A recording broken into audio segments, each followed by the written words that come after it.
ISA Business Centers, espacios de trabajo que te ayudan al éxito de tu empresa, presenta.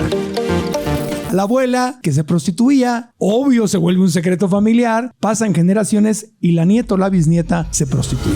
A la hora de hacer una terapia con su cuerpo, nos dimos cuenta que era una alianza con las mujeres desleales de su familia. ¿Qué son las lealtades familiares? Todas las familias tienen contratos y reglas no verbales. Nadie las dice, sí, pero se establecen. En esta familia, las mujeres no confiamos en los hombres. En esta familia, nadie es exitoso económicamente. Todo esto es inconsciente. Todo esto es inconsciente. Nadie sabe que lo está haciendo. Y en la regla no verbal, casi siempre es una alianza con el dolor, la carencia. Es una alianza con lo que el sistema no tiene permiso de Eso ser. está muy fuerte. Hay experiencias de pacientes que yo he tenido que incluso dicen, siento que le soy infiel a mi mamá. O sea, no puedes tener una relación porque ya tienes una relación con papá o mamá. Subió a su hija al mismo nivel y puso a su esposa y a su hija a competir. O sea, aquí nadie se salva solo. Todas nuestras alianzas, las reglas no verbales, están memorizadas en la memoria de nuestro cuerpo. El episodio de hoy tiene un tema muy interesante que tiene que ver con secretos familiares, con sombras familiares, con traumas que empezaron tal vez no en nuestra vida, sino que heredamos. Es decir, de la abuela, de mamá, papá, abuelos, tatarabuelos, heredamos no solamente el color de los ojos o el color de piel, sino heredamos cosas que ellos vivieron. Especialmente si no las resolvieron, se pueden presentar en nuestras vidas, se pueden presentar 1, 2, 3 generaciones después.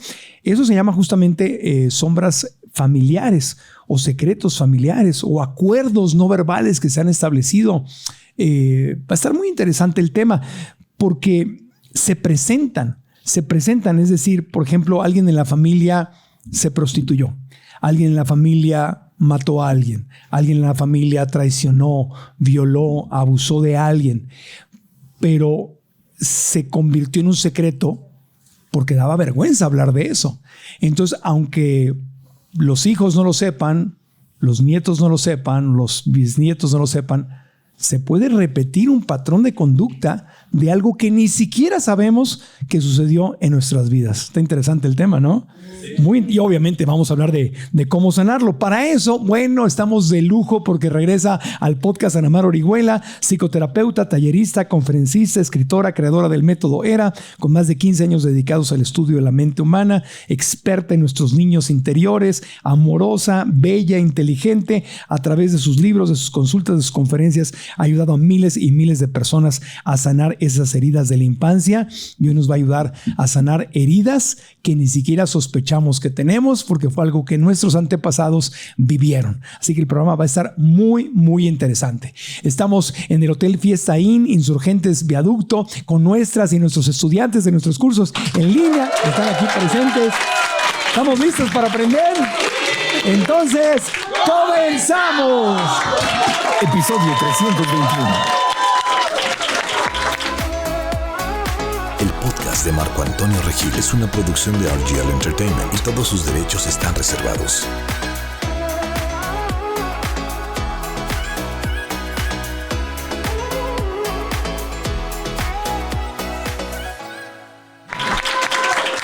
Bueno, pues aquí estamos listos para aprender. Si te gusta nuestro contenido, suscríbete al canal, ya sea de YouTube o de aplicaciones de podcast. Eso nos ayuda muchísimo. Dale like al video, comparte la liga. Te tomas un segundito en hacerlo y a nosotros nos sirve. Bueno, Ana Mar Orihuela, qué gusto tenerte de regreso en el podcast, amiga. Ay, el gusto es de verdad mío, de corazón. La última vez que estuviste nos hiciste llorar, nos pusiste en contacto con nuestros niños interiores. Fue muy hermosa tu visita y te agradezco que estés de vuelta. Gracias de verdad y espero que este episodio sea igual de sanador, que lleve a las raíces de muchos de los comportamientos que vivimos y que no entendemos de dónde vienen. Claro, un tema es saber lo que yo he vivido y lo que puedo sanar. Pero esto de las reglas no verbales que se establecen en familia, los secretos familiares, los matrimonios energéticos que suceden dentro de las familias, está súper interesante el tema, Ana Mar. Es muy importante y es que realmente nos cuesta entender que no somos individuos, o sea, que en realidad somos parte de un sistema vivo. Ajá. Nuestra familia, nuestros abuelos, las generaciones que nos anteceden es un sistema vivo, somos parte de este sistema. Y muchas de las cosas que hoy nos duelen, nos enojan, nos frustran, vienen como parte de la herencia del sistema, ¿no? Y como bien dijiste, no solamente heredamos los ojos de la abuela y, ay, es que se parece tanto a la sonrisa, el comportamiento, esa forma de hablar del abuelo que ni conociste. O sea, hay quienes ni conocieron a su abuelo, ni conocieron, incluso que no vivieron con su padre y tienen toda una serie de comportamientos de esta herencia. Entonces somos parte de un gran árbol, de un sistema vivo y tenemos que investigar y ser curiosos de qué pasó ahí. Claro. Los pueblos indígenas, de hecho, cuando hacen oración, para ellos sus antepasados son como Dios. Y le rezan a los abuelos, sí. a mamá grande o abuela, abuelo, piden ayuda a sus antepasados. Sí. Lo reconocen como una energía que está viva dentro de ellos en el presente. Totalmente. O sea, realmente hay muchas culturas, ¿no? En Japón hay muchas culturas que tienen justo esta conciencia de honrar a los antepasados, ajá, de conocer su historia. Yo siempre he pensado qué lindo y qué útil sería que escribiéramos un libro familiar y conocer qué pasó en la historia de nuestros ancestros, porque no tengan ninguna duda que todos estamos reproduciendo esa historia, esos dolores, esos nudos, y que necesitamos investigar, siempre conocer, aprender, y la verdad es que a veces es tan complicado esto, pero bueno, hoy justo de eso se trata. Pues hay muchos temas. ¿Por qué no empezamos justamente con esto de qué son las lealtades familiares o los contratos invisibles que se hacen en la familia o las reglas no verbales? Nadie las dice. Sí. Pero se establecen. ¿Nos puedes dar ejemplos de Claro esto? Que sí. Sí, bueno, todas las familias tienen contratos y reglas no verbales. Ajá. Okay, o sea, ¿cuáles? Son situaciones, por ejemplo, en esta familia las mujeres no confiamos en los hombres. En esta familia los hombres violentamos a las mujeres. No les permitimos crecer, las aplastamos. En esta familia nadie es exitoso económicamente. Todos siempre tenemos problemas de dinero, estamos endeudados. O sea, en esta familia los hombres se mueren a los 30 años. Ajá. O sea, hay muchas familias, incluso conocemos famosas como los Kennedy o historias de personas que hay una regla no verbal y es una situación donde esto en el sistema no pasa. Ajá. En el sistema no hay abundancia, en el sistema los hombres no están, las mujeres están solas, las mujeres no confían en los hombres, no aman, o sea... O se embarazan cuando son adolescentes. O se embarazan. O se divorcian. En esta familia nos enfermamos, ¿no? O sea, la enfermedad es como parte del no estar. Y claro, esto no se dice... No te viene la abuela a decir, a ver, en esta familia tú no confías en los hombres y nunca vas a amar a nadie, ¿no? O tú vas a estar siempre sola. No, pero tú traes en tu inconsciente una alianza con ese sistema de estas mujeres, por ejemplo, que fueron violentadas. ¿Cuántas mujeres u hombres venimos en familias donde hubo mucha violencia? Ajá. Y hoy tú, por ejemplo, quizá no seas la mujer violentada, pero sí seas la violentadora. Quizá la regla es, yo no voy a permitir a mí no me van a violentar, yo voy a ser la violentadora. Porque yo no quiero ser como parte de mi abuela, de mi madre, quienes tuvieron parejas violentadoras.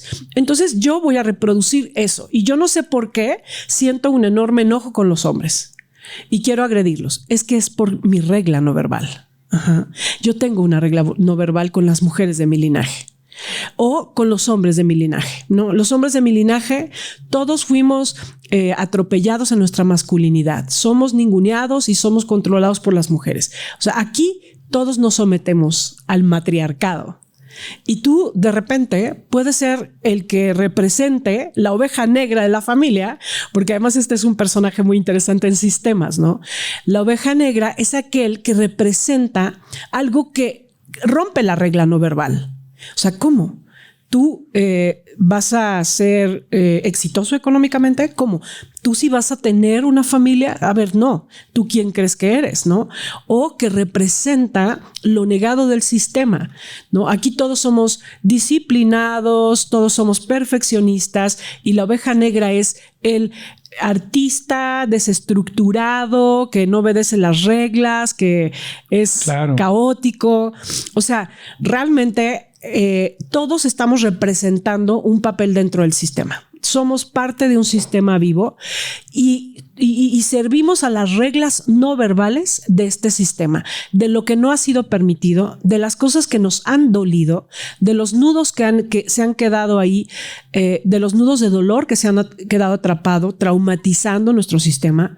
Porque justo en el capítulo anterior hablábamos de las heridas del individuo, estos dolores que tienen el alma, en el cuerpo, estos los tiene a nivel individual, pero los tenemos a nivel colectivo.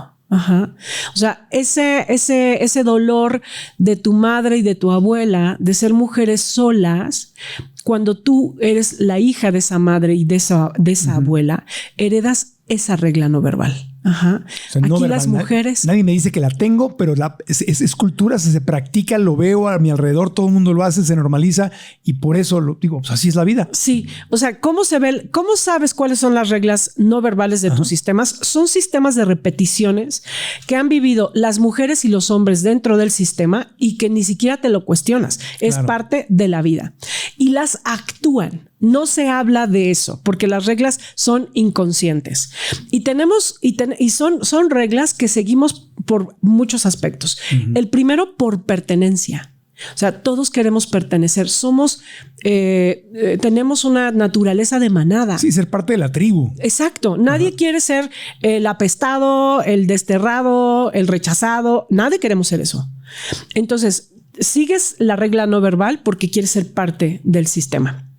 Sigues esa regla también porque como niño sientes que así cargas un poco de esa cruz. O sea, tú imagínate, eres una niña que creció en una familia donde tu mamá te crió sola, tu abuela te crió sola, y entonces tú al cargar esa misma cruz, ese dolor de criar a una hija sola, es bastante común que esa nieta o esa hija va a ser una madre soltera.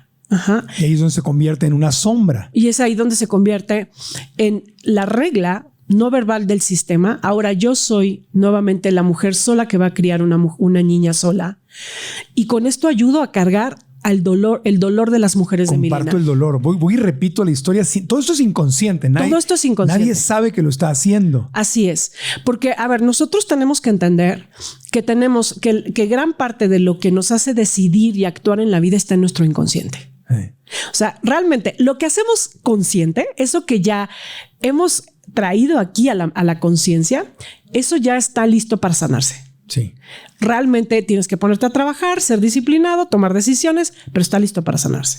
O sea, la gran mayoría de los aspectos que gobiernan nuestra vida están en el inconsciente y en esas reglas no verbales de cosas que sobre todo nos hacen actuar en el plano afectivo. Claro. Por ejemplo, ¿cómo era el dinero en tu sistema? ¿Cómo era el amor? ¿Qué pensaban de los hombres, de las mujeres? ¿Cómo se vivía el amor propio? Del éxito. El éxito, la sexualidad. De la libertad, de ser quien soy o no ser. O sea, en los que dice que en esta familia todos son médicos, todos son científicos. Sí. Así entonces tú tienes que ser científico. Y tú tienes que ser. Y entonces si saliste futbolista, pues ya no eres parte de ese sistema. O todos son muy religiosos y tú dices, yo no quiero tener una religión. Claro, yo odio a Dios, ¿no? Sí, o sea, no, simplemente yo soy ateo, O creo en Dios, pero no quiero tener esa religión de mi familia. Me voy a otra religión o no practico una religión. Sí. Aunque suele ser casi siempre. ¿Es el extremo? Es el extremo. O sea, cuando la familia es demasiado, ¿no? Hay muchísima religión. Soy ateo. Yo soy ateo, yo soy la rebelión en contra de eso. Claro. Porque como vivimos y crecemos en sistemas, todos representamos algo dentro del sistema en su necesidad evolutiva. O sea, nuestro sistema avanza junto con nosotros. O sea, aquí nadie se salva solo. Si tú te sanas y te haces una persona con mejores permisos, ¿no? Porque estábamos hablando de las reglas no verbales. Y en la regla no verbal casi siempre es una alianza con el dolor, la carencia. Es una alianza con lo que el sistema no tiene permiso de Eso ser. está muy fuerte. O sea, que puede haber una alianza con el dolor, con la pobreza, con la tristeza, con el fracaso, con la mediocridad, con la traición, con cualquier cosa. Sí. Puede haber alianzas, aunque los resultados sean horribles. Sí. Pero puede haber alianzas en mi familia que ni siquiera sospecho que tengo. Sí, que ni siquiera sospechas, que no se habla, pero que se actúa. No es tan difícil darte cuenta cuáles son las alianzas que tienes con tus abuelos. Dice Bert Hellinger, que es el creador de las constelaciones familiares, sí, que hasta 7 generaciones atrás. 7 generaciones atrás te pueden seguir repercutiendo. Puedes seguir heredando alianzas familiares y puedes seguir reproduciendo este dolor. Yo te decía, reproducimos este dolor y tenemos estas alianzas porque queremos pertenecer al sistema, porque queremos cargar el dolor del sistema y por amor a nuestros padres. Aquí tengo la frase justamente de Bert Hellinger, teólogo y espiritualista alemán, creador de las constelaciones familiares. Dice, me imagino que a esta te referías, dice, a menudo, inconscientemente repetimos los patrones de nuestros padres y ancestros en nuestras propias vidas y relaciones. Para cambiar sus patrones, debemos ser conscientes de ellos y liberarnos de su influencia. Así es. O sea, sí hay una solución. Sí hay una solución. Hoy vamos a hablar de soluciones. Claro, claro. Porque está fuerte la información. Y te voy a decir, es que realmente es muy difícil ver lo que no se ve. O sea, realmente ojos que no ven, dice John Bradshaw, ojos que no ven, o sea, esto que no se ve, se actúa.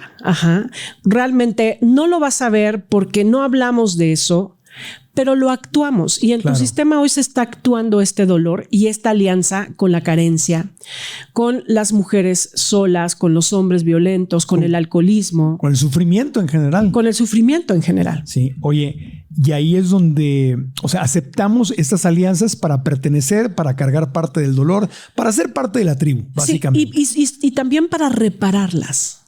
Para repararlas. Porque por eso las repetimos. O sea, la compulsión de repetición tiene que ver con la oportunidad de repararlas. Y está por lo menos en el mundo espiritual se habla mucho de cuando yo sano generaciones hacia atrás. Así es. Eso es precioso, ¿eh? Yo he tenido pacientes trabajando un tema familiar donde su hija estaba en su casa y empezó a decirle todo lo que sintió en relación a terapias, terapia de trabajo con el cuerpo. A ver, todas nuestras alianzas, las reglas no verbales están memorizadas en la memoria de nuestro cuerpo. Yo, por ejemplo, puedo tener una paciente y podemos estar trabajando, como el caso hace reciente, estábamos trabajando de que ella tiene una pareja, pero finalmente ella tiene un amante, no puede comprometerse, está pero no está, ¿no? Y entonces trabajando esto que para ella se sentía la más infiel, la más mala persona, a la hora de hacer una terapia con su cuerpo, nos dimos cuenta que era una alianza con las mujeres desleales de su familia. ¿Y cómo lo supimos? Porque corporalmente, sin que ella supiera, porque además no es algo que su mamá le dijo, oye, yo le fui infiel a tu papá. No, esos son secretos. Esos son los secretos. O sea, inconscientemente ella lo reproduce como parte de algo que necesita reparar.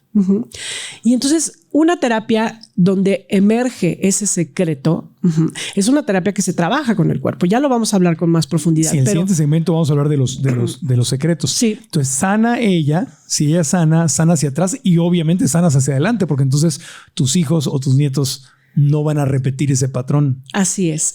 Se libera la energía y el nudo de ese sistema. Ok, quédense aquí en el podcast porque más adelante vamos a hablar de cómo liberar, cómo sanar, cómo darle vuelta. Estamos primero analizando esto. Antes de cerrar este primer bloque, quiero que nos hables de los matrimonios energéticos, porque ese también es un tipo de alianza que se da. Y no es como muy obvia, pero de que se da y es súper común. Sí, es bastante común. Ok. Entonces quedamos en que el sistema tiene sus jerarquías. Tiene un orden. Eso también lo decía Bert Hellinger. el orden, el sistema el orden del amor. Ajá. Okay. O sea, los papás están en una jerarquía mayor que los hijos mayores en una jerarquía mayor que los menores. Hay abuelos y cada uno tiene su lugar de jerarquía dentro del sistema. O sea, no está bien que un nieto le falte el respeto a un abuelo o que incluso un hermano menor a un hermano mayor. O sea, los hijos tienen que estar dentro de su lugar. ¿Y qué pasa cuando, por ejemplo, un matrimonio no tienen una relación saludable?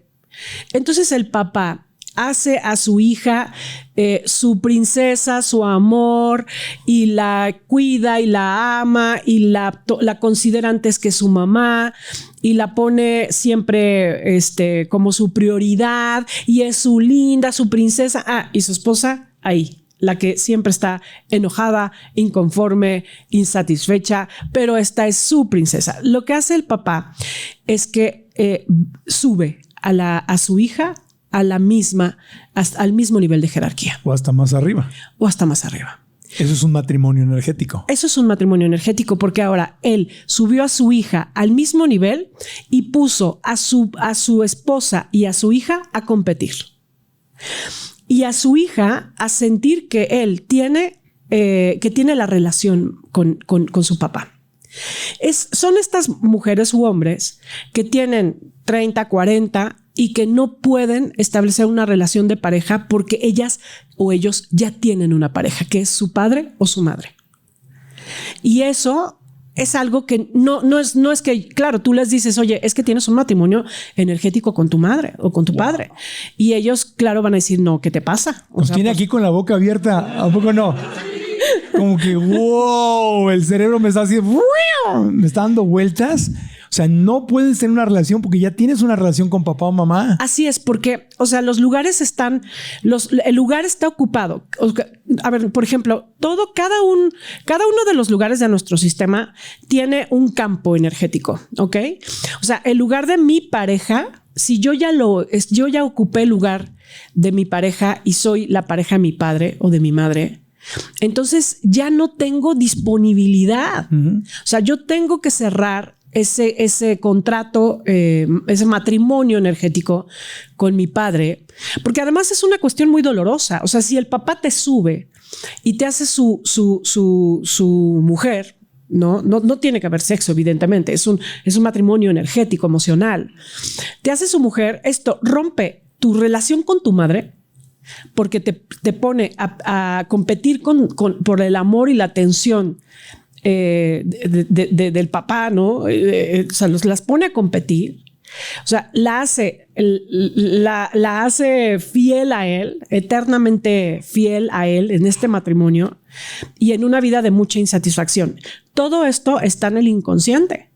O sea, de pronto ellas llegan a terapia o ellos llegan a terapia diciendo, no sé qué pasa, lo que más quisiera es hacer una familia, pero siempre que llega una persona termina o compitiendo con mi papá o huyendo, o yo termino huyendo o sintiendo que soy. O sea, hay experiencias de pacientes que yo he tenido que incluso dicen, es que siento que le soy infiel a mi mamá. O sea, mi mamá siempre... Además, esto nace de la carencia, ¿no? O sea, imagínate tú una mamá que está sola, vacía, que no tiene una relación satisfactoria y que no sabe cómo llenar sus propias necesidades y lo que hace es tomar a su hijo de rehén. O sea, me suena. Tengo un amigo que le pasó eso, que su mamá se divorció y el niño le decía que era su esposito.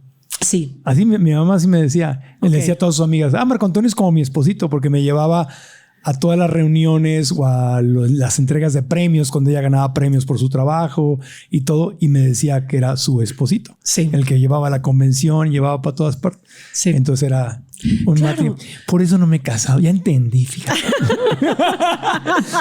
Pues soy viudo, ya se murió y todavía no me caso. No, porque además ese es el tema de los contratos. ¿Qué? ¿No se acaba cuando alguien fallece? No se acaba ¡Ay, Cristo baja de la cruz a salvar! Por eso. A ver. Pero te podemos dar terapia. No, vamos a hacer una pausita. Vamos a hacer una pausita. Cuando regresemos de esta pequeña pausita, está bueno el tema, ¿no? Vamos a seguir hablando de los matrimonios energéticos y de cómo resolver eso y cómo es esto de que ni con el fallecimiento de alguien se acaba. Ay, Dios, qué cosa de lo que me vengo a enterar. Y también vamos a hablar de los secretos familiares. ¿Qué pasa cuando en una generación anterior alguien, el caso típico de las canciones rancheras o de las canciones que fue en un cabaret donde la encontré y conoció a la abuela que se prostituía, se enamoró de ella, la sacó de ahí, obvio se vuelve un secreto familiar, pasan generaciones y la nieta o la bisnieta, aunque no tengan una necesidad económica y aparentemente no tengan ninguna necesidad, se prostituye. Esto sucede y cómo se soluciona. Pausita y continuamos. Continuamos. Este episodio del podcast fue grabado en el Hotel Fiesta Inn Insurgentes Viaducto, donde mi equipo y yo encontramos el perfecto equilibrio entre productividad y relajación.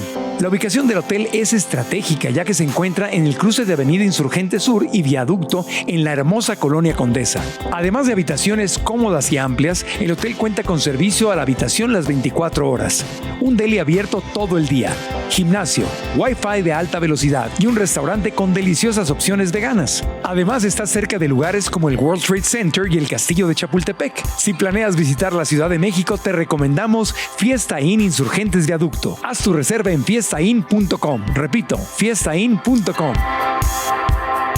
Y ahora, continuamos con el podcast.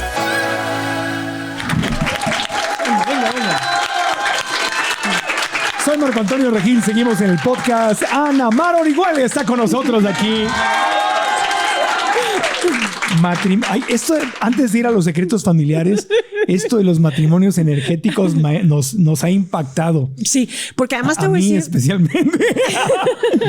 A ver. Les quiero decir que es bastante común. Sí.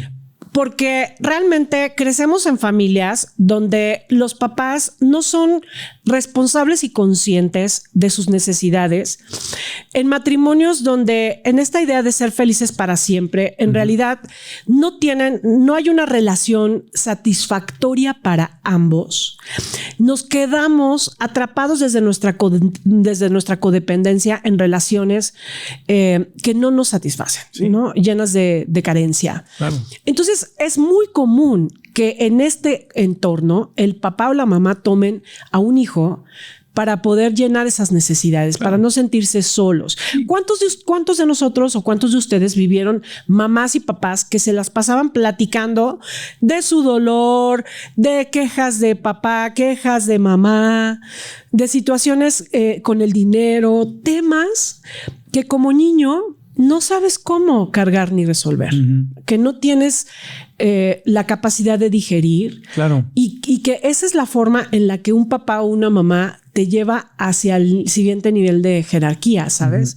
O sea, te invita, claro, a hablándote de cosas que no tienen que ver con tu edad, haciéndote dejándote ver un adulto chiquito. Ajá, exacto, dejándote ver su dolor y su carencia, porque como niño y desde la nobleza del niño que fuimos, lo único que queremos es tener una madre completa para tener una madre. Sí.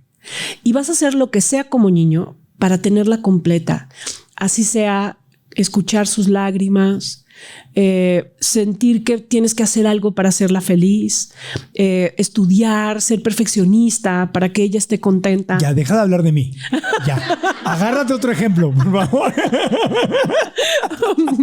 Oye, pero con tantos divorcios, ajá, tantas mujeres divorciadas, bueno, normalmente los niños acaban con la mamá, ¿verdad? Hay algunos casos donde las niñas o niños acaban con papá, pero normalmente es la mamá la que acaba con 1, 2, 3, 4 hijos, ella sola. Sí. Y entonces no es que sean malas, especialmente si no han estudiado esto, si no recibieron una orientación, es muy común, sí, que mamá o papá divorciado acabe buscando el rol de pareja con alguno de sus hijos o hijas. Es bastante común.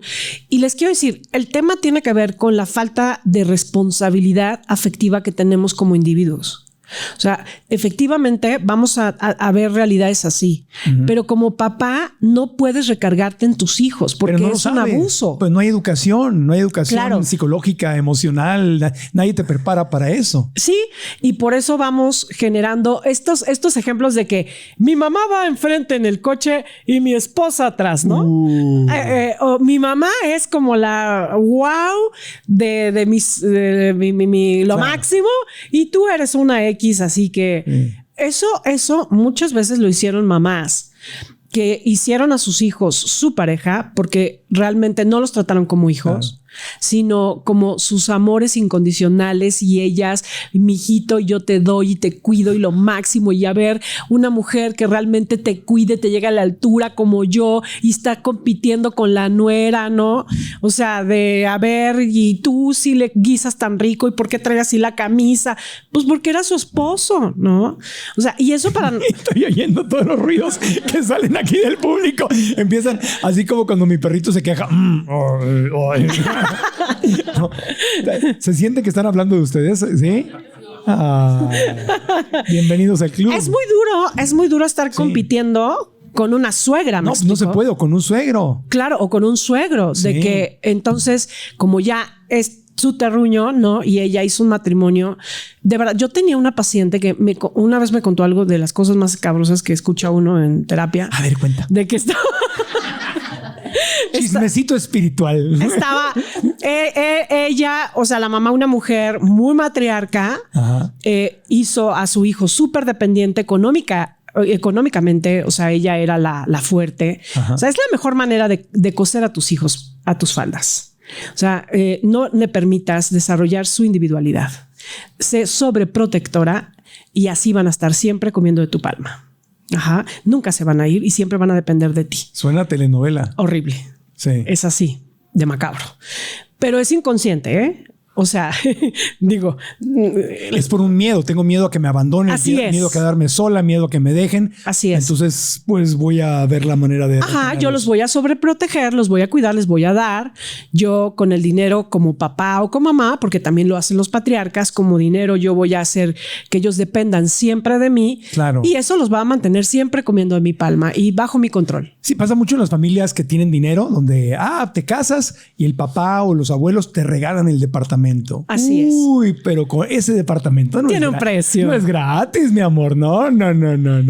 Todo tiene un precio. ¿El precio es qué? ¿Quién manda en la familia? Así es. El que pagó. Así es. Sí. Y este fulano vivía con su madre. La mamá, por supuesto, hizo en su terreno varias casas. Ahí tenía a sus hijos.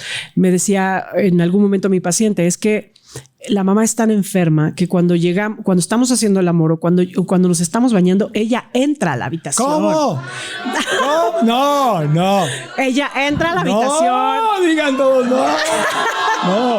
¿Cómo cuando están haciendo el amor la mamá entra? Imagínate una escena donde la mamá entra cuando ellos están bañando y ya se tardaron muchísimo en bañarse. Se está desperdiciando el agua. A ver, mijito, ya tállate, ya sálganse. ¡Bruja! Así, horrible. ¡Bruja! ¡Qué horrible! Suena como a villana de Disneylandia ahí, ¿no? O sea, estas cosas pasan. Así suena como Úrsula, como la manzana de Blancanieves. O sea. Así es. Y esto tiene que ver con los matrimonios. Y también entraba cuando estaban haciendo el cuchicuchi. Y también así como se azotaba la puerta y se salía. No decía nada, pero se azotaba la puerta y se salía. O sea, tú imagínate el nivel de sufrimiento de un sistema colapsado en ese sentido. ¡Qué horrible! Pero, a ver, les voy a decir, esto no crean que es algo muy poco común, ¿eh? ¿Es muy común? Es bastante común. Es bastante común que las mamás hagan hijos dependientes afectivos y económicos, o que los papás hagan hijos dependientes afectivos y económicos. Con esto generan una dependencia que entonces ya no puedes generar tu propia familia porque ese lugar ya está ocupado. Claro, tienes el matrimonio energético. Ay, Dios mío. Entonces realmente sí tenemos que darnos cuenta que si tú sigues pensando como hombre y como mujer que tu mamá y tu papá son tu máximo, tienes un matrimonio energético, claro. Muy probablemente. Yo tenía una novia que me decía cuando nos poníamos así medios cuchi. jacarandosos. Ok. Entonces me decía, es que hay que ir a misa a confesarnos y pedir perdón. Y yo decía, es que yo no estoy arrepentido. Y me decía, claro que hay que estar arrepentido. Y decía, ¿pero por qué? Y me decía, porque no debemos hacer nada solos que no haríamos delante de mis papás. ¡Ay! Sí, imagínate el nivel de control. Ajá. Entonces ella sufría y se avergonzaba de que habíamos hecho algo que no haría delante de sus papás. Claro. Y decía, confiésate tú porque yo estoy muy a gusto. Sí, claro. Y iba y sufría la pobre, iba y se confesaba y ahí estábamos en la iglesia y...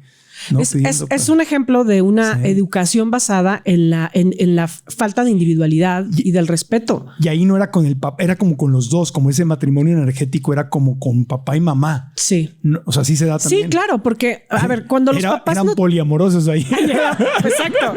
O sea, cuando los papás no tienen conexión y tienen que estar juntos, utilizan al hijo como pretexto y entonces toda su energía se vuelca en el hijo. Entonces, el hijo enfermo, el hijo bueno, el hijo es el gran pretexto para que ellos estén juntos. Y esto se convierte pues en algo disfuncional, ¿no? Ay, Dios. Y luego se junta un enfermo con otro enfermo y así es. Sí, o sea, imagínate dos personas que ya traen un matrimonio energético y se casan y pues las dos ya están casadas antes. Claro. ¿Cómo? Sí, o sea, cuando tú antepones a tu padre o a tu madre frente a tu propia familia, cuando tú no sabes realmente crecer tu núcleo, ya, o sea, cuando tú eres un adulto, tú ya, tu familia nuclear, tu prioridad, ya no son tus padres. No. Ya no es tu madre, o sea, es tu esposa, tu esposo, tus hijos, ellos son tu familia, ya creaste una nueva célula. Sí. Cuando tú todavía no te despides del anterior y crees que le debes, no, entonces tienes un matrimonio energético. Puede ser entre hermanas o entre hermanos. Haz de cuenta alguien que diga, me casé, pero tengo un matrimonio energético con un hermano o una hermana. O sea, mi lealtad es primero con mi hermana que con mi marido o al revés. Absolutamente. O sea, podemos hacer matrimonios con todo mundo, ¿no? O sea, porque finalmente, ¿qué es lo que lo hace un matrimonio? Que realmente lo sientas como una prioridad energética. Deberían ver la cara de la gente, de todos nuestros alumnos y alumnos que están aquí. Están así, todas haciendo unas caritas. Parece que están haciendo yoga facial aquí. Síguele, tú sigue, Samar. Síguenos dando. Tú sigue hablando de todos nosotros. Tú síguele. Porque más adelante vamos a hablar de la sanación. Se puede sanar, se puede uno divorciar del matrimonio energético. Sí. Nunca es tarde. Vamos a hablar de soluciones. Justo en esta pregunta que hiciste hace poco tenía un caso de una consultante que decía eso. O sea, quería trabajar porque no podía hacer su propia familia si era lo que más deseaba. Y ahondando un poco en la dinámica, entonces me di cuenta justo que realmente su hermano siempre había sido su protector, su apoyo. Ella trabajaba con él. Ellos siempre habían sido muy, muy aliados.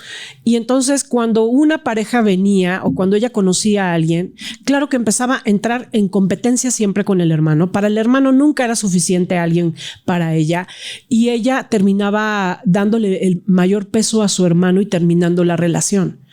Pero en realidad ella no estaba dispuesta a dejar ese matrimonio con su hermano. Claro, porque ni sabe que lo tiene o siente culpabilidad. No, en realidad para ella, o sea, ella cree que tiene más beneficios por la protección, la conexión y el vínculo que esto le da. Y yo lo que le dije es, si tú mantienes este lado cómodo con él y esta relación cómoda con tu hermano, un día pasando el tiempo te vas a dar cuenta que no era tan cómoda. Porque esos matrimonios tienen precios muy altos. Y es que en realidad nunca puedes reconstruir tu vida, que es muy frustrante para quien te acompaña porque nunca estás al final al 100 con ellos. Sí. Y porque en realidad no puedes llenar tu necesidad y no puedes crecer porque es como una forma de atasque, ¿sabes? Sí, entonces, no avanzas, te atascaste en lo. Y aparte, qué horrible estar con alguien, casarte con alguien o estar con alguien que tú no eres la prioridad y nuestra familia no es la prioridad. Tu prioridad es tu hermana, tu hermano, tu papá, tu mamá, algo más. Claro. Y aquí, ¿qué onda? Entonces, ¿para qué nos casamos? O sea, ¿para qué estamos formando esa familia? Así es. Entonces, realmente tenemos que hacer un trabajo ahí con el niño para que realmente él se entere que no es su... El niño interior. Se puede. Interior. O sea, se puede hacer un divorcio del matrimonio energético. Así es, porque el que se casó fue la niña y el niño. El adulto no. Bueno, en el siguiente segmento vamos a hablar de cómo separarnos de los matrimonios energéticos, aunque la otra persona ya haya fallecido. Sí. Es una pregunta que me hicieron por ahí. Ok, oye, pero los secretos familiares, ya nos extendimos con él. Pero los secretos familiares, ¿por qué algo que hizo la abuela, la tatarabuela, el abuelo, el bisabuelo, cómo y por qué le puede haber afectado al nieto? El ejemplo que decía yo que lo leí justamente en un libro muy famoso que se llama Secretos Familiares. Lo estudiamos alguna vez. Es un libro horrible, o sea, porque habla de puras tragedias familiares. Wow. ¿Cómo es posible que si la abuela fue prostituta y nadie lo supo en la familia, ya no hay razones, ya las condiciones cambiaron? Y todo, ¿por qué la nieta, por qué la bisnieta puede acabar con esto? Ok, esto tiene que ver con el no poder verbalizar las cosas que nos dolieron. Ajá. O sea, todos los secretos, por ejemplo, piensen ustedes, ¿cuáles son los secretos que nunca le han dicho a sus padres? Ajá. ¿Cuáles son los secretos que tienen entre hermanos o los secretos que nunca le vas a decir a tu pareja? Los secretos son verdades que guardas energéticamente, por vergüenza. Y esa vergüenza que si supieran que mi mamá era una prostituta o si supieran que mi hermano mató a alguien, o sea, si supieran, los secretos se guardan por vergüenza. Sí. O sea, yo no voy a permitir que nadie sepa que mi familia, alguien se suicidó. Y que mis nietos no lo sepan y que el sistema borre esas figuras, porque qué vergüenza que sepan eso de mí. Entonces, los secretos se guardan por vergüenza y nos hacen indignos, ¿sabes? O sea, es un sentimiento de indignidad. O sea, el tema no nada más tiene que ver con no decir, sino con todo lo que implica lo que hay de fondo al no decir. Porque esto me hace indigna, porque me van a rechazar, porque no me van a querer. Y entonces lo convierto en un secreto. Yo no puedo hablar de mi orientación sexual, porque eso me hace indigno. Y ese secreto tiene una necesidad de salir, porque entonces es una energía atorada dentro de tu propia vergüenza. O sea, las heridas, el tema tiene que ver con nuestra vergüenza. Este sentimiento de querernos esconder. Es por eso que nos ponemos rojos cuando nos sentimos avergonzados, porque nos queremos esconder de los demás porque hemos perdido la dignidad. Entonces, los secretos de familia justo es ese nudo de esa dignidad perdida. Y lo que pasa es que a pesar de que sea un secreto de la abuela, del abuelo, entonces siempre hay una generación que busca, o un personaje que es la oveja negra, que busca actuar el secreto. Actuar el secreto. Actuar el secreto. Por ejemplo, yo tenía un caso de una paciente que siempre tenía asma, que siempre sentía que se ahogaba y tenía siempre problemas con la garganta. Y bueno, o sea, es increíble cómo llegamos ahí, pero llegamos a la historia de una abuela ahorcada por su pareja. O sea, ella estaba reproduciendo un nudo de una situación dolorosa que le pasó a la abuela. ¿Y cómo llegaron ahí? Porque ella no sabía, ¿o sí sabía? Ella no sabía, no, claro que no sabía. ¿Y cómo supieron? Pues por eso te digo yo que fue muy interesante, porque cuando estábamos revisando el síntoma, porque yo trabajo con la sintomatología del cuerpo, el cuerpo empieza a darte pistas, ¿no? Siento como si me ahorcaran, y veo un hombre aquí, y empezó ella a describir su síntoma, el síntoma de que alguien la está ahorcando. O sea, fue como escuchar el síntoma. Fue escuchar el síntoma. A partir del síntoma empezamos a ver la imagen de que la ahorcaban, y a partir de ahí ella pudo hacer una investigación de qué es lo que pasó.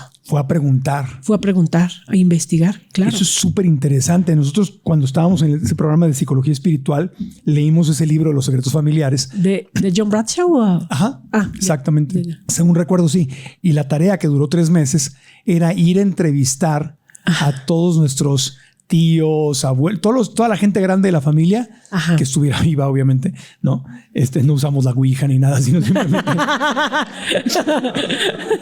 fuimos a preguntar sobre cómo fue la vida, a verificar. Porque tú dices, mi mamá, mi papá se casaron, los abuelos fueron así, todo. Entonces como que tú te creas, como que te contaron una historia y tú ya dices, esa es la historia.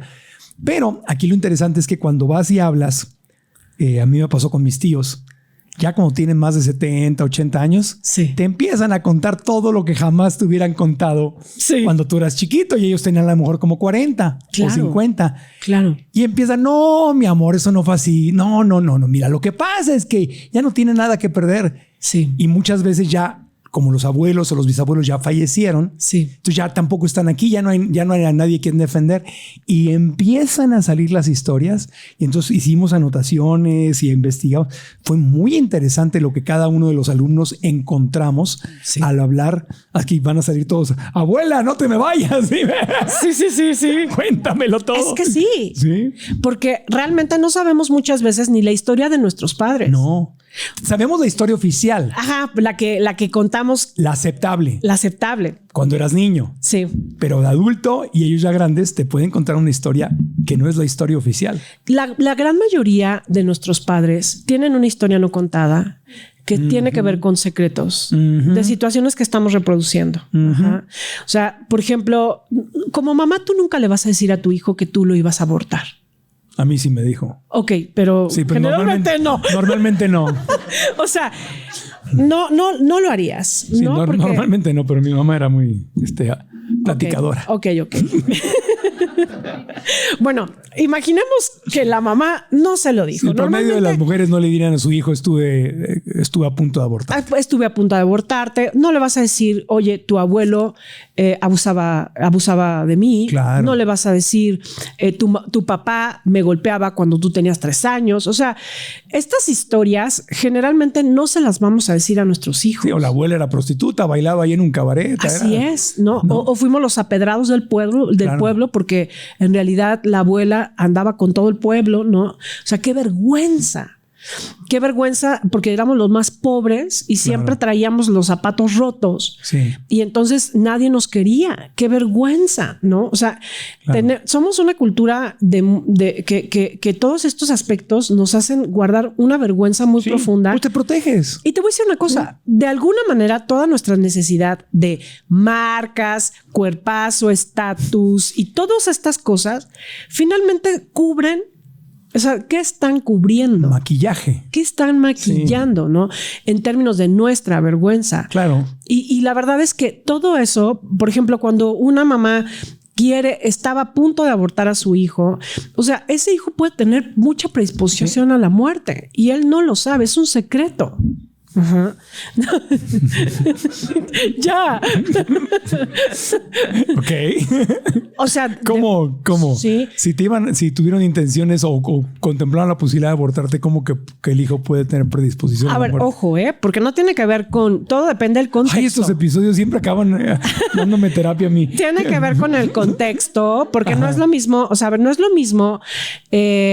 Todo tiene que ver con cómo estaba tu mamá. Pero si tú estabas a punto de morir y estabas en una situación donde tocaste como energéticamente la muerte, entonces puedes tener una predisposición a la muerte, a la depresión, a ese lugar de, digamos que del inframundo, ¿no? Ya, interesante. Bueno, predisposición a la muerte, pues todos nos vamos a morir, obviamente. No, me refiero a que intento de suicidio, a que un conflicto con la vida, con aceptarla, por ejemplo, tema de vías respiratorias, un tema muy fuerte con la piel, o sea, un tema como de conflicto con la vida.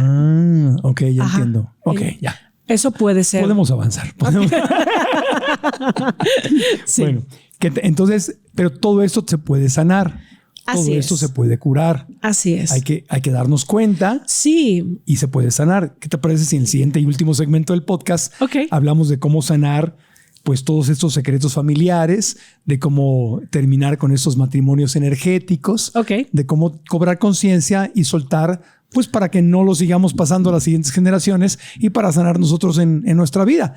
Porque si nosotros traemos esas cosas, imagínate que estés en pareja con alguien que también trae lo suyo. Así es. Entonces, bueno, ahí es donde se pone divertida la vida. Se pone divertido. Bueno, después de la pausa hablaremos de ideas, tips para poder sanar, consejos para poder sanar todo esto que tal vez venimos heredando generaciones anteriores. Ana Mar Orihuela continúa en el podcast después de una pequeña pausa. Quiero compartirles que después de meses de estar buscando, mi equipo y yo estamos felices por haber encontrado el lugar perfecto para trabajar. ISA Business Centers. Estos espacios ofrecen flexibilidad para tu negocio, con cotizaciones que se adaptan a tus posibilidades, oficinas privadas totalmente equipadas, salas de juntas y cowork, y un personal súper atento que responde a todas nuestras solicitudes. Además, cuentan con más de 30 excelentes ubicaciones en Tijuana, Monterrey, Guadalajara, Querétaro y Ciudad de México, lo que nos permite trabajar unidos incluso en la distancia. Si estás buscando llevar tu negocio a otro nivel y fortalecer tu imagen corporativa, te recomiendo ISA Business Centers. Visita isabc.com.mx. Repito, isabc.com.mx y descubre todo lo que tienen para ofrecerte. Y si nos vemos en los pasillos, nos diremos, hola vecino. Y ahora continuamos con el podcast.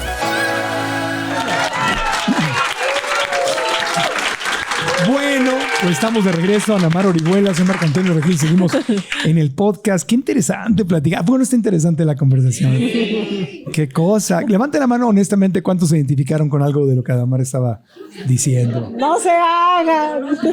Están la mayoría que levantaron la mano y 2, 3 mentirosos. Inconscientes. O que no lo saben.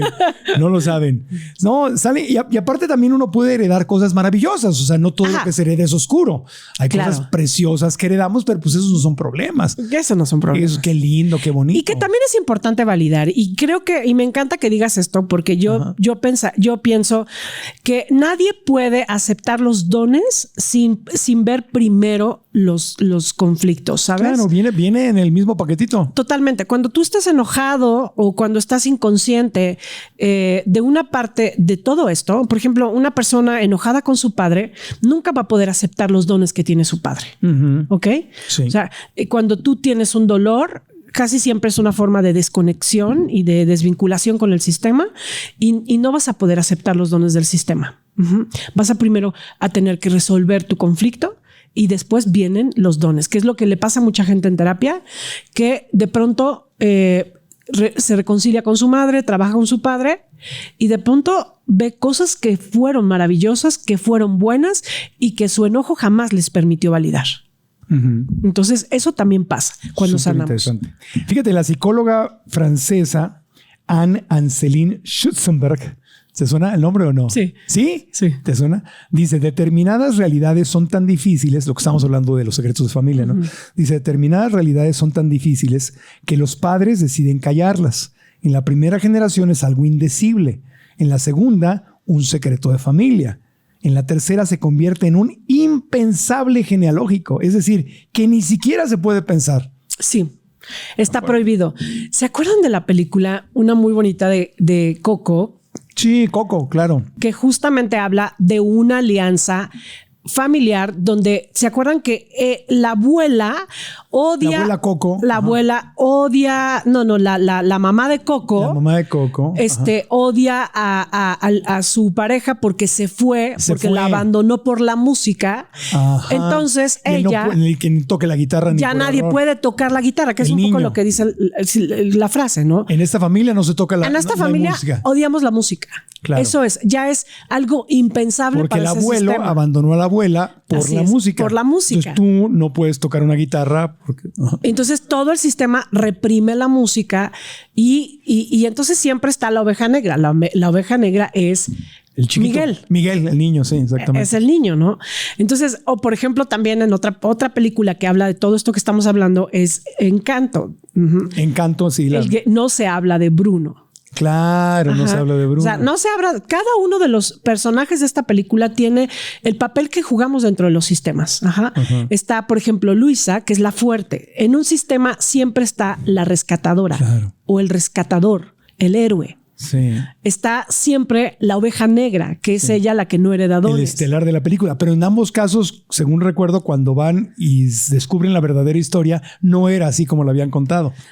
¿No? Cuando Miguel va y busca a su papá y todo y se entera de la verdadera historia, no era así. No, porque nosotros nos quedamos con la interpretación del dolor y con pocos recursos. Y con una historia. Y con una historia, ¿no? De hecho, hay otra película también que habla de justo las memorias, de cómo uno puede ir editando las memorias, que te ponían un chip. Y entonces cuando tú te morías, estaba toda tu historia dentro de este chip. Y cómo a la hora de este personaje revisar las memorias que recordaba con mucha sangre, con mucho dolor, con muchos aspectos, se daba cuenta que en realidad era una interpretación de la mirada de ese niño frente a esa historia. Y es por eso que nosotros, cuando queremos sanar nuestra historia, tenemos que ir con la mirada del adulto a actualizar estas realidades. ¿Y qué es lo que sucede en las películas, no? Entonces ya se da una mirada adulta y ya no la mirada del niño. Te voy a platicar algo que hace poco me pasó. Cuéntanos.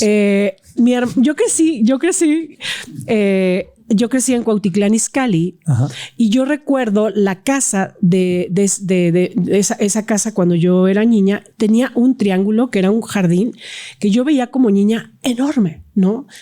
Era el lugar donde jugábamos mis hermanos y yo, o sea, lo veía enorme. Y hace 2 semanas mi hermano por alguna razón fue a esa casa y nos mandó una foto y el triángulo era una cosa muy chiquita. Sí. ¿No? O sea, esto es un ejemplo de lo que nos pasa como niños. O sea, como niños todo tiene una dimensión mucho más grande, enorme, es doloroso, irreconciliable. Si nosotros queremos sanar nuestra historia yendo con la mirada de nuestros niños, pues va a seguir siendo enorme. Va a seguir siendo el mundo que se le viene encima al niño. Pero lo que necesitamos es aprender a desarrollar una mirada adulta. ¿Cómo es el adulto? El adulto es curioso, asume la responsabilidad, aprende a cuestionarse, aprende a reconocer sus recursos. El adulto tiene fortalezas. Ha construido una caja de herramientas a lo largo de los años y la experiencia. Entonces, un elemento fundamental para sanar es construirnos un adulto, porque la gran mayoría vamos por la vida siendo niños de 40, de 50. ¿Cómo sabes que eres un niño? Porque siempre el culpable es el otro. Porque tú nunca asumes la responsabilidad. Porque sobredimensionas todo. Porque nada tiene salida, porque siempre necesitas a alguien que te lo resuelva, porque tiene una visión como de infantilizada. Entonces, mientras sigamos viviendo la vida desde ese lugar, berrinchudo y pasivo, entonces seguimos viviendo indefenso. Alguien me tiene que rescatar, alguien me tiene que dar los brazos. Incluso vemos a lo divino, a lo sagrado, nos relacionamos como niños. Diosito, sálvame, Diosito, ayúdame. Mamá, Virgencita, Jesús, lo que sea. Sálvame, cárgame y sálvame. Totalmente. O sea, hoy somos, tenemos un narcisismo espiritual, ¿no? O sea, los niños. Narcisismo espiritual. Así es, ¿no? O sea, los niños son narcisistas por naturaleza. Ellos son egocéntricos.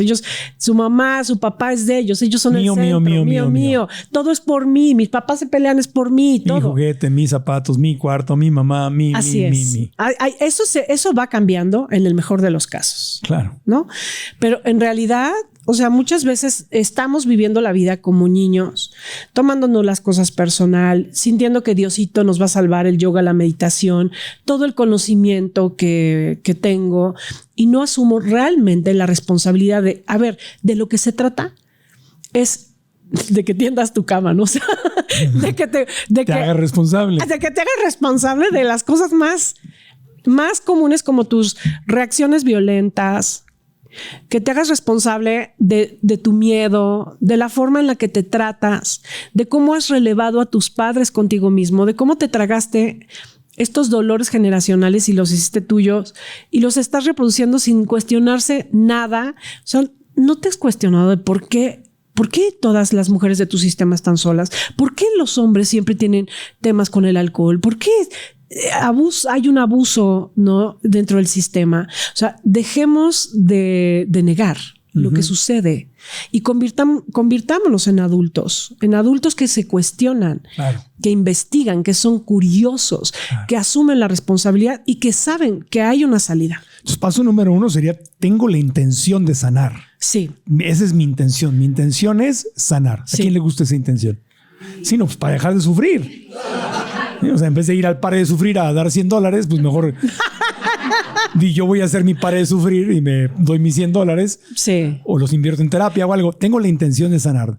Si tengo la intención de sanar, estoy dispuesta a ver lo que creo que es verdad con nuevos ojos. Sí, sí, y yo diría la intención y la voluntad. Claro, sí.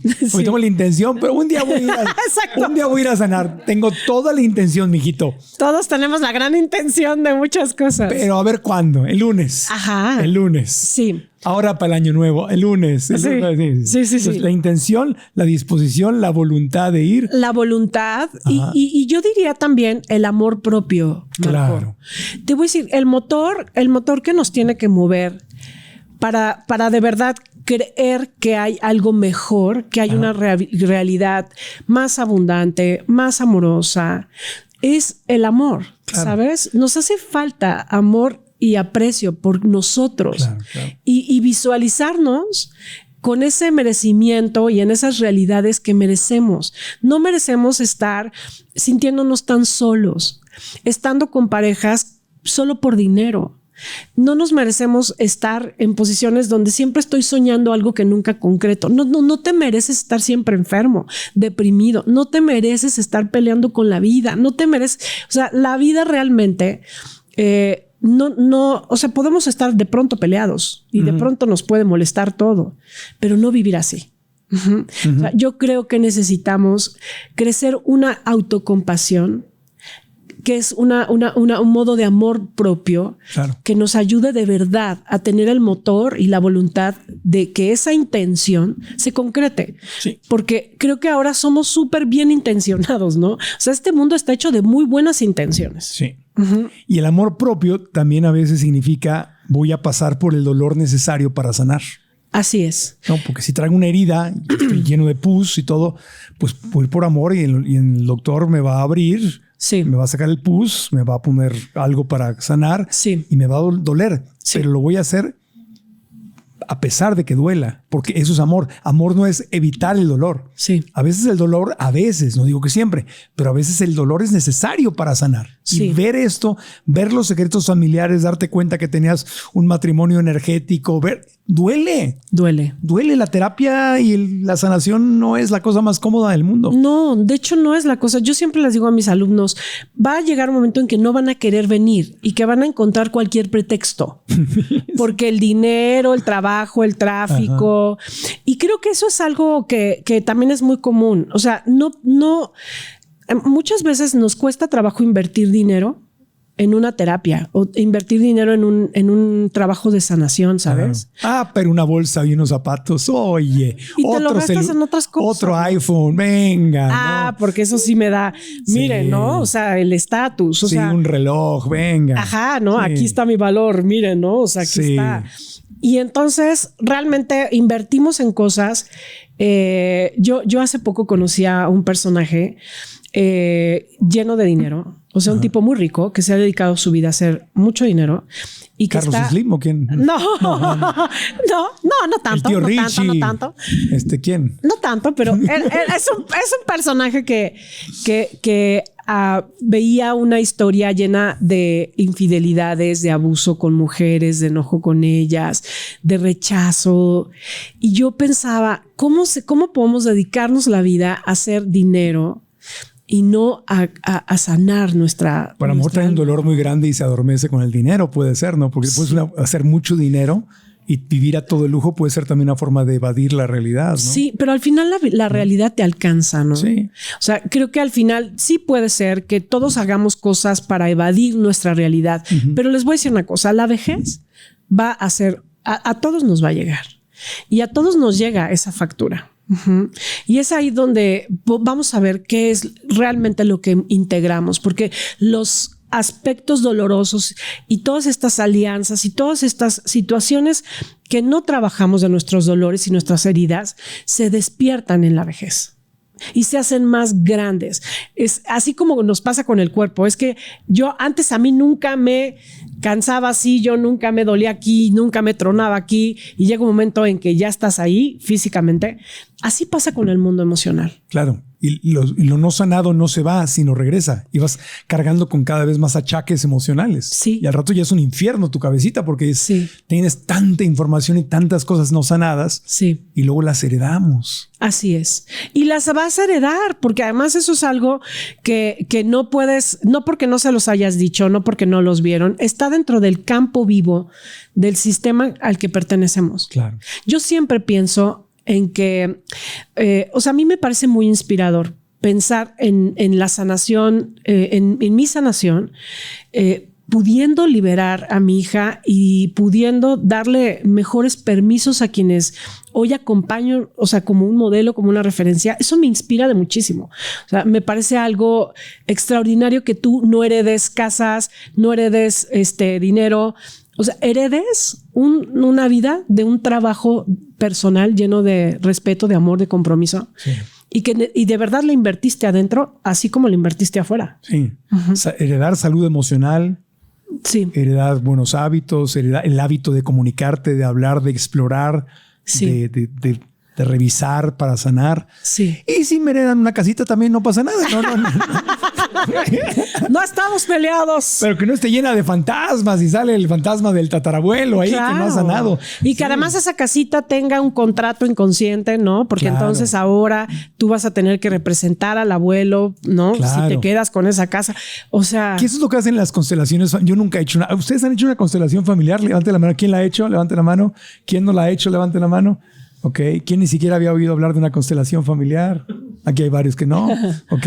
Yo nunca la he hecho, pero he escuchado historias. Claudia Alcaraz, aquí nuestra productora, y varias personas del equipo las han hecho y dicen que son una maravilla, que todos actúan y le dan voz a otras personas en la familia. Es como un gestalt ahí, o sea, masivo, ¿no? O sea, así es. Como grupal. Lo que sucede es que este campo del que hemos hablado, este campo vivo, ajá, es representado por estas personas que están vivas dentro de esta interpretación. Ajá. Entonces, cuando hablábamos, por ejemplo, de cómo con la muerte no se acaban los contratos, ajá, en esta representación puedes ver justo los contratos. Okay. Porque las personas actúan el campo. Pero ellos, ¿y cómo lo van a actuar si ni siquiera saben, ni son mi familia, ni nada? Nada más, tú eres la abuela de Marco, tú eres la mamá. Ay, Dios mío. Tú eres, ¿no?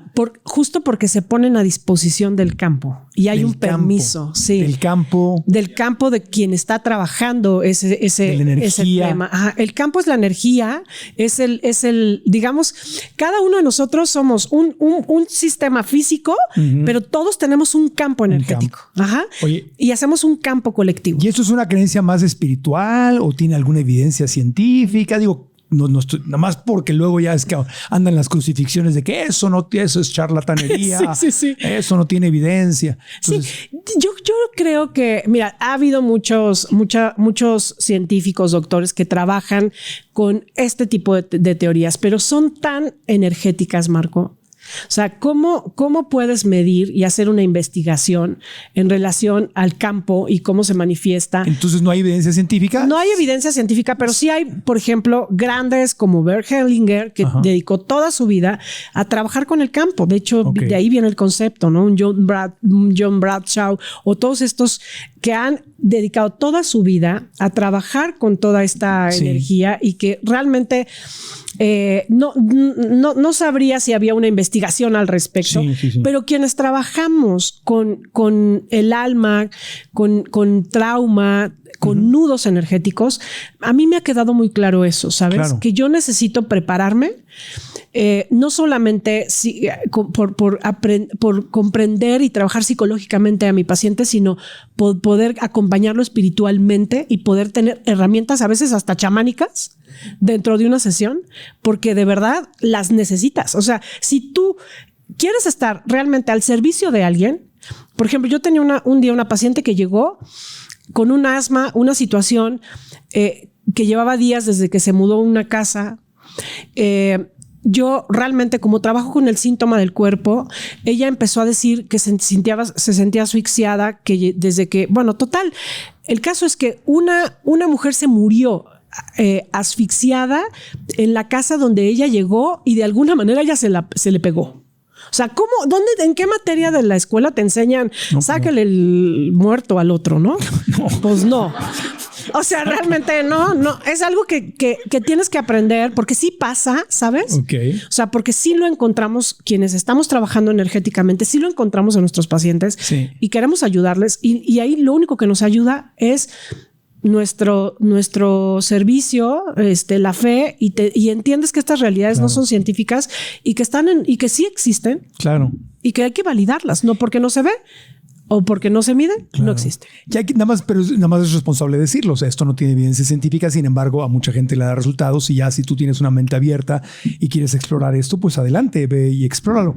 Ahora también, haciendo justicia a este tema de la ciencia, pues la psicología fue reconocida como ciencia hace 150 años. Claro. No quiere decir que hace 150 años no servía la psicología. Sí. O la meditación, el mindfulness se le acaba de reconocer recientemente, en las últimas décadas. Claro. Científicamente, pero lleva 2000 años, más de 2000 años. Más de 2000 años. Casi 3000 años de que se practica en la India, en Asia.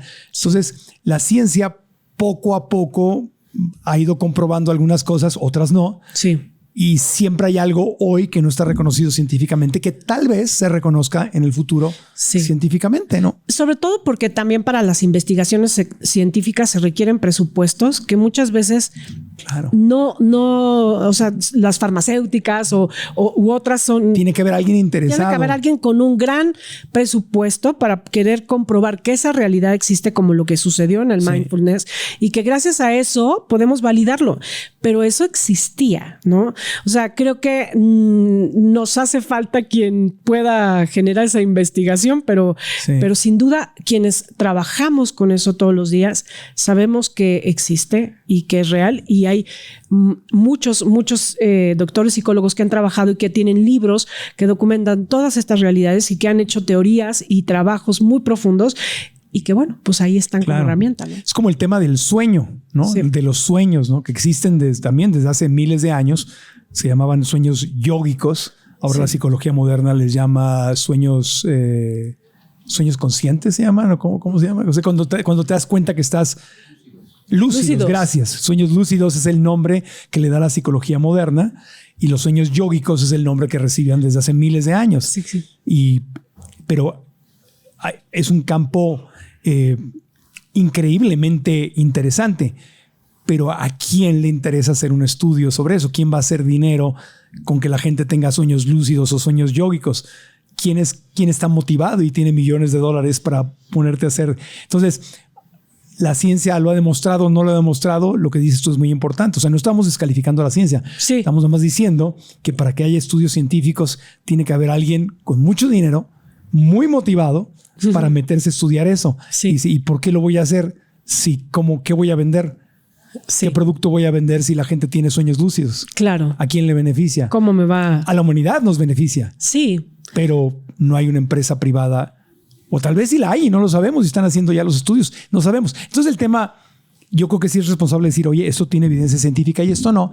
Yo en lo personal decido mantenerme con la mente muy abierta. Sí. Porque digo, pues ahorita no, pero ¿qué tal si mañana sí? Sí, y también se presta mucho a charlatanería, claro, justo por la naturaleza. Sí. O sea, yo siempre me parece que es muy delicado trabajar con energía y con el campo. Yo conozco a muchas consteladoras, yo no soy consteladora, yo conozco a muchas consteladoras, trabajo muy cerca de ellas. Y es muy peligroso trabajar con el campo si no conoces lo que se pueda despertar, porque en el campo está todo. O sea, está este cuerpo energético que construimos a nivel individual y colectivo entre los sistemas. Puede haber de todo, desde maldiciones hasta brujerías, hasta malas vibras. Entonces, de pronto, que tú te pongas a interpretar el campo de una persona que ya falleció y que no sabes cómo falleció, pues puedes conectar con eso energéticamente. O sea, no es cualquier cosa. Yo creo que hay que tener mucho cuidado porque hoy hay muchas opciones de que te capacitas en 2 semanas para ser un constelador, ¿no? Ese es el problema. Y la verdad es que quienes trabajamos esto llevamos años y años estudiando para poder hacerlo de la mejor manera y con los mejores recursos, ¿no? Entonces tenemos que ser muy selectivos, muy adultos a la hora de elegir una solución. Entonces, consejos finales para disolver acuerdos no verbales, matrimonios energéticos, incluso si la persona ya se fue, y secretos familiares, porque yo sé que no puedes así como que barnizar a todos y decirles esta es la solución. Hay que ir a terapia, hay que hacer un trabajo interno, pero algunos tips que nos puedas dejar para solucionar esto. Sí, por ejemplo, podrían hacer un dibujo donde pongan a su sistema familiar, a sus abuelos, a sus padres, sus hermanos, y haciendo este dibujo observen cuál es el sistema de repeticiones que ven en relación a temas como el dinero, como los hijos, el éxito, la salud. Patrones que se repiten. Observen cuáles son los patrones que se repiten y date cuenta cómo estás repitiendo tú esos patrones. La verdad es que observar en qué áreas de tu vida estás aliado con tu sistema. Yo creo que podríamos hacer incluso ejercicios como cuando te das cuenta de ese patrón o te das cuenta que tienes un matrimonio con tu mamá, con tu papá, entonces podrías hacer un ritual, ¿sabes? Ritual de divorcio. Un ritual de divorcio, literal. O sea, hazles una carta. Digo, esto es algo que trabajamos en terapia, ¿eh? Permíteme. O sea, esto es algo que se trabaja en terapia. Yo te voy a decir... ¿Les ayudas a hacer una carta? Hacemos un trabajo energético. Sí. O sea, yo he sentido en la sesión la energía de la gente que viene a romper el acuerdo. O sea, no es algo que uno se inventa, ¿me explico? Sientes la energía. O sea, nos hemos hecho bastante intuitivas y perceptivas. ¿Y por qué hay que hacer un ritual? ¿Por qué no decir, ya lo rompo? Sí, no, porque... ¿Cuál es la diferencia? La diferencia es que tú no lo puedes hacer, lo tienes que hacer en el niño. O sea, es el cuerpo y la emoción quien tiene que ir al encuentro con ese contrato. O sea, tú no lo vas a hacer pensándolo. O sea, es más, si yo... por eso les digo, a ver, yo les puedo dar este tip, ¿no? Pues hagan el genograma, vean su sistema, pues escríbele una carta y a lo mejor te ayuda, pero te voy a decir una cosa. Si el niño no está trabajando ese divorcio, no te va a funcionar. Claro. Pero por lo menos está en la conciencia. No digo que no sirva de nada, pero lo que hacemos en terapia justo es llevar al niño con tu cuerpo, tus emociones y tus sensaciones, desde tu cerebro reptiliano y tu cerebro límbico, al encuentro con ese contrato, porque si el niño no está de acuerdo, no va a romper el acuerdo.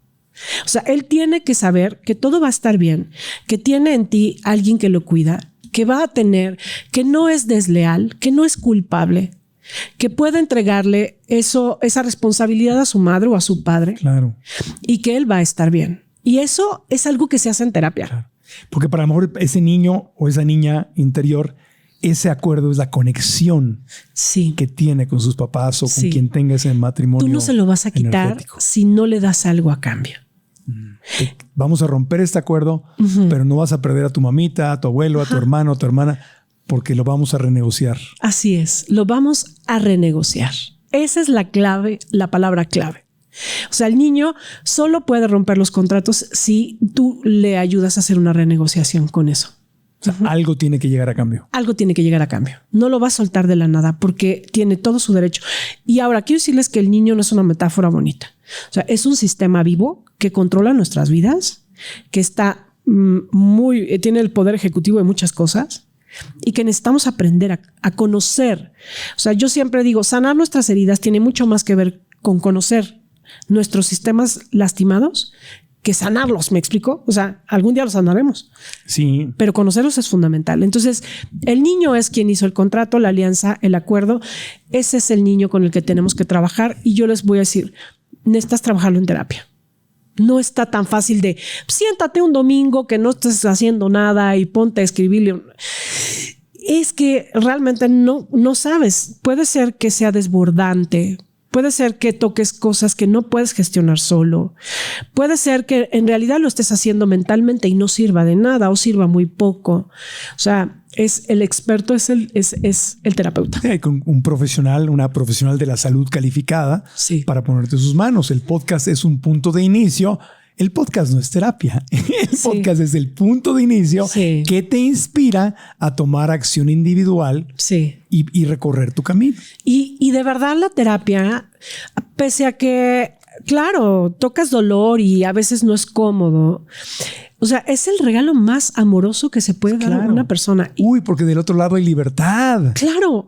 En el otro lado recuperas tu verdadero yo. En el otro lado sueltas estos esquemas de yo tengo que ser siempre perfecto, siempre la que todo lo sabe, la doña huevotes, la controladora. O sea, estos mecanismos son muy, muy castrantes. Sí. Liberarte de eso, descubrir que tienes derecho a ser lo que eres. Claro. Y a vivir tu proceso. Así es. Y a vivir tu proceso y tienes derecho a estar en caos. Sí. Tienes derecho a estar en desorden. Tienes derecho a que tengas una tormenta. Sí. Y hay que saber amarte ahí en la tormenta. Eso es precioso. Y no es urgente salir. Nada más aquí estoy. Eso es hermoso. O sea, eso es, saber darte el derecho de estar en una tormenta acompañado de ti mismo. O sea, cuando tú ya estás ahí sosteniendo tu tormenta, sabes que has avanzado. Sí. Ron y Mary Holnick, doctores en psicología espiritual, siempre nos decían en la maestría, decían, todos los seres humanos merecemos la dignidad de vivir nuestro propio proceso. Sí. O sea, no carreren a nadie, ni te carreres tú, ni nada. La dignidad de vivir tu proceso. No porque tú saliste, el hermano tiene que salir y tus amigos tienen que salir. No. Cada quien merece la dignidad, lo repito a propósito, de vivir su proceso. Y hay quien el proceso le dura un mes y hay quien el proceso le dura 10 años. Sí. Y cada quien en su proceso. El tema es que sí te metas al proceso. Exacto. Que digas, no, yo merezco la dignidad de no hacer nada ahorita. No, pues está bien. Sí, no. Pues la dignidad de estar desconectado no existe, ¿no? Yo merezco la dignidad de ser inconsciente, ¿no? Eso no es merecer. Sí. Es que yo ni para... Ay, no, ¿para qué? Es como, no voy al doctor porque me van a encontrar algo. Sí. Pues no voy a terapia porque algo va a salir. Pues claro que algo va a salir. Sí, exacto. Bendita ignorancia. No es bendita. No. Te aseguro que nunca es bendita. Y realmente perderle el miedo perderle el miedo a enfrentarnos con nosotros mismos, porque nos pasamos toda la vida huyendo de nosotros en realidad. E ir perdiéndole el miedo es entender que el viaje es hacia adentro. Eso, el viaje más importante no es a Cancún, ni a España, ni a Vancouver. No. Es hacia adentro. Es hacia adentro. Y es tan simple como esa mañana que te despertaste sintiéndote un fraude, como ese momento donde sentiste que valías menos y que no te iban a querer. Y ese momento, estar ahí, ser un testigo amoroso de esa realidad, ¿no? Qué hermoso. Y eso realmente es el viaje. No es tan complicado. Ana Mar Orihuela, te damos un aplauso con mucho amor, agradecimiento, cariño. ¡Bravo! Gracias. Gracias a ti, gracias a todos. ¿Dónde te encontramos? ¿Dónde te seguimos? ¿Dónde están tus libros? ¿Dónde están tus cursos? Oye, sí, mis libros. Bueno, ahora no traje mis libros, pero bueno, tengo el más reciente. Pero bueno, pero están, se pueden comprar. ¿En dónde están los libros? En todas las librerías, en Amazon, en todo. Tengo. En Gandhi, en todas partes. En todas partes. Mi primer libro se llama Hambre de Hombre, donde trabajo las relaciones codependientes, las heridas cómo sanar las heridas de la infancia. Mi más reciente libro, La Doña Huevotes. Buenísimo. Que habla de justo esta mujer que tuvo que ser siempre fuerte y rescatadora y heroica. Y todo lo que hago tiene que ver con conocer e integrar nuestro niño herido. Y en mis redes sociales estoy como anamar.orihuela en todas, en Facebook, en Instagram, en TikTok. Y mi página, academia.anamarorihuela. Todo el tiempo tenemos talleres, cursos, nos vamos a ir a un retiro a Cozumel en mayo. Wow. Vamos a hacer un trabajo precioso con las heridas en una isla madre maravillosa. Trabajamos grupos semanales para todos los presupuestos, terapia individual, terapia grupal, todo con el tema de heridas. Así que... Maravilloso. Vengan a descubrirse. Es el mejor viaje. Muchas gracias, Ana Mar. Gracias a ti. De todo corazón. Muchas bueno, pues espero que les haya gustado este episodio. Si les gustó, compártanlo, tomen la liga, compártanlo ya sea en audio, en Spotify, Apple Podcast, cualquiera de las aplicaciones de podcast o aquí en YouTube. También compartan los grupos de WhatsApp, suscríbanse al canal y pues activen la campanita para notificaciones, dejen sus comentarios. A mí me encuentran como Marco Antonio Regil en todas las redes sociales. Y también les recuerdo que si les gusta este contenido, estamos en vivo de lunes a viernes en Radio Fórmula, Telefórmula y radioformula.mx, ahora con programa en vivo. Nos dijeron, hazte un programa de radio como si fuera el podcast. Pues ya llegó y estamos todos los días en vivo. No tenemos tanto tiempo como en un podcast, pero ya lo tenemos todos los días.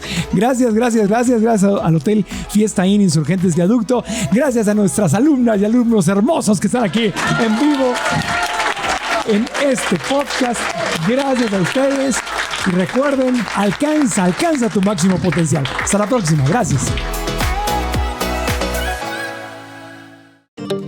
ISA Business Centers, espacios de trabajo que te ayudan al éxito de tu empresa, presentó.